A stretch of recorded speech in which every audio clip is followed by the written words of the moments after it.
Hello and welcome to the This is Oro Valley podcast. I'm Nick Going, digital content specialist for the town, and on this episode, I spoke to 3 members of the Youth Advisory Council, commonly called YAC, about what their experience has been on the council.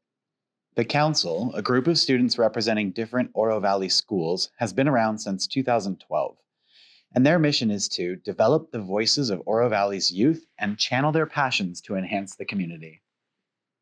A little bit about YAC. Recruitment for YAC begins around February, and high school counselors and government teachers and principals receive the application forms. After initial review, individuals are chosen to interview and replace the positions of the YAC members who are graduating. This year, roughly 60 people applied for 4 available positions. The group is very active in the community, and I'll let Tanish, Youth Advisory Council President, speak about that.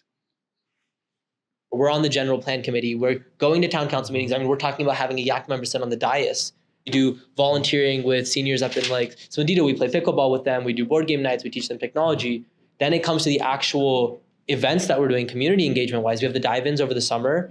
We're doing things like the Monster Mash we're helping with. We're volunteering at the shred events. I think I had to estimate a while ago for just my college application. So I had to estimate the number, right? And I was talking to Jessica and we were coming up with the fact that like in the time I've been in YAC, I think we've engaged something like, we were saying like 30 or 40,000 attendees at various events. So when it comes to the scope of the work YAC does, I don't want to like definitively say it's the most comprehensive of any town council, but we're a little biased, but I think we're up there. We're up there. When asked how and why these students chose to join the council, Tanish said this. I hadn't thought deeply about what being involved in YAC would mean in terms of fitting into the town or in terms of what it would actually entail.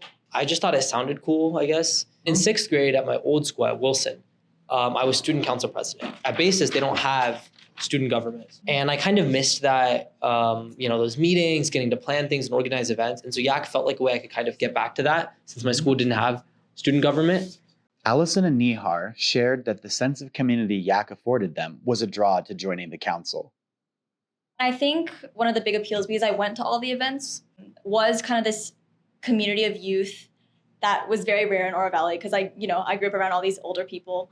And all the young people that I had met up till then were from my school. So YAC kind of gave me an opportunity to grow past that. I think in addition to that, I became more civically engaged during my sophomore year. So that played a very large role in why I got involved. I think I became more aware of what local politics and local policy means and how it impacts us.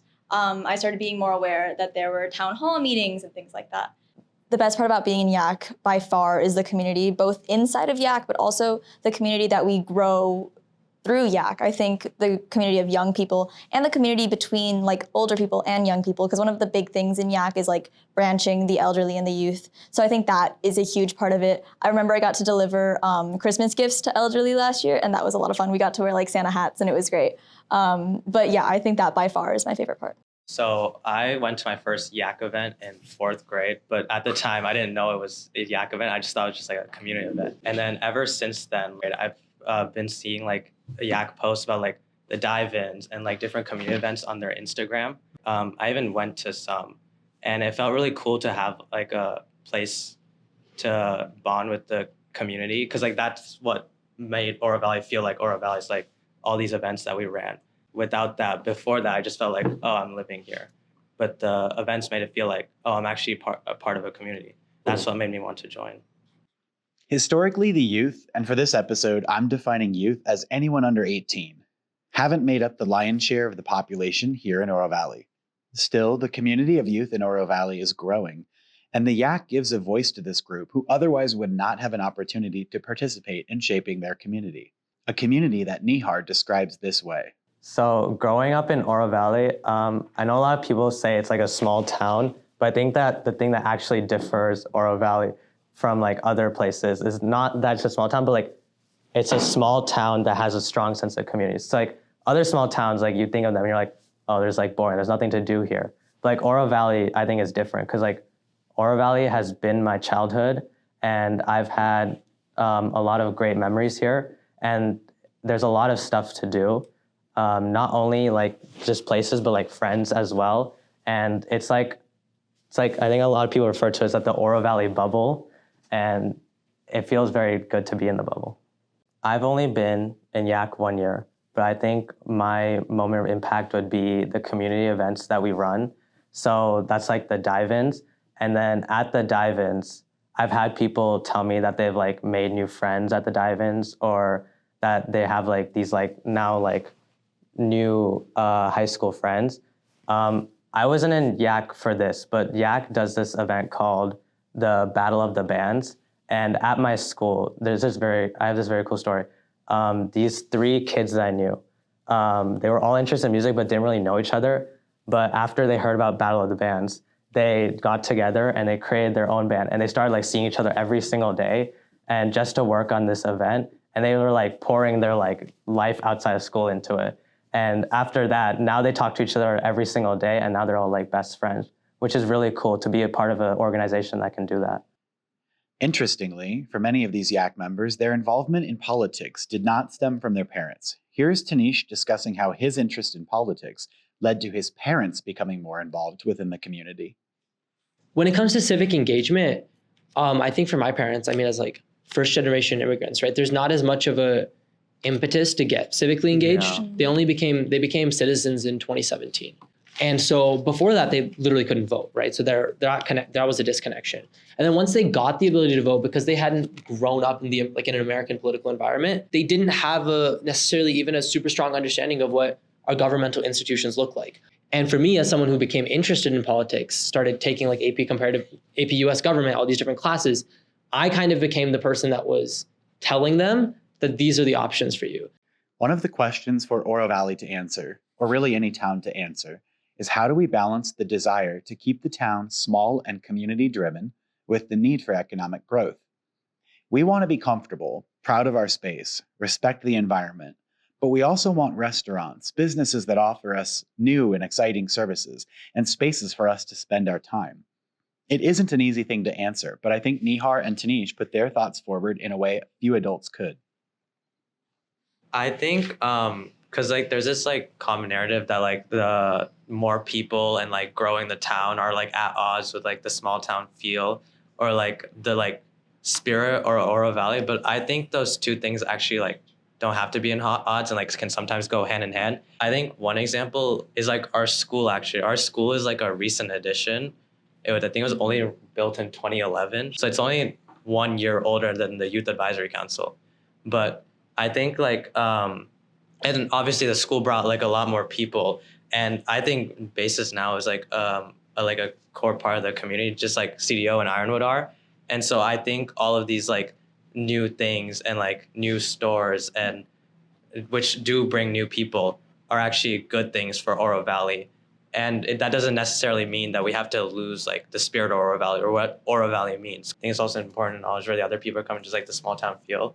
And then the reason why I think that growth is actually not detrimental to that is because I think that we can preserve those like small town values even when we're like the town is becoming bigger and like new people and new things are being added, is because like we can still have these community events. We can still do all these community things. Like I'm sure all the new people who are coming in, like because these new like schools, new things, don't want to like not be a part of it.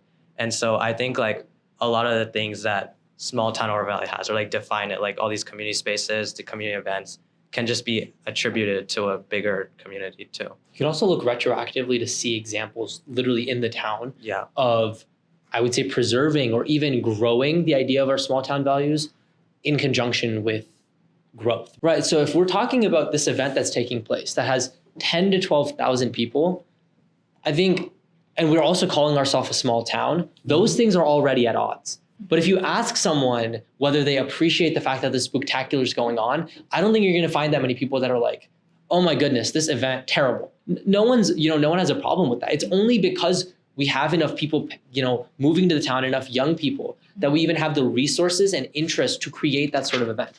But the same thing I would talk about at Naranja Park. I would say I feel more connected to the town now than I did pre-Naranja Park expansion, because they've got the skate park. Now you can really there was Ramadas before at Naranja Park, but now you can honestly go and spend like a couple hours there in the afternoon, even if there's not a practice. So I actually feel more connected to my sense of place now. And so I think paradoxically with growth, if it's managed intelligently, you can actually get closer to that sense of community. You can get to know your neighbors. And yeah, like I said, we look backwards for those examples, and I think they're there. The Youth Advisory Council was created to lend a voice to a growing community within Oro Valley who, like our other residents, have a desire to impact our community for the better. So in the spirit of listening to our younger residents, I'd like to give them the last word today. Thanks for joining us, and I hope you enjoyed the episode. To close us out, here is Tanish answering the question, what would you like the older generations of Oro Valley to know about the youth who reside here? I think one thing I will say to older people in Oro Valley is that even though you probably don't get to hear it very often, I think young people in the town are incredibly appreciative of the perspectives you bring to the table. At least for me, having volunteered with older people, whether it's literally just playing pickleball with them, at Sun City, or volunteering with them at the technology, like instruction days, or seeing them at town events. I am so thankful that we have these people like right in our backyard, all these like older people who have so much lived experience and so many perspectives. And I have found that they are almost always extremely generous with their time. And they're always willing to sit down with you and give you some advice or give you their perspective. And so that's the first thing I would say, is that we are more thankful than you know. The second thing I would say is that Oro Valley is at its core a town that is more geared towards older people. And so when we see young people, they're getting creative, right? They're spending time at the park, they're spending time at the Walmart, like we talked about. And so when you see young people in the community, know that there's a level of creativity in living as a young person in Oro Valley. And that's what they're doing. Sometimes when we're being a little bit loud, the music is a little bit loud, they're driving a little bit fast. Know that that's, they're being creative and they're engaging with the town in their own way.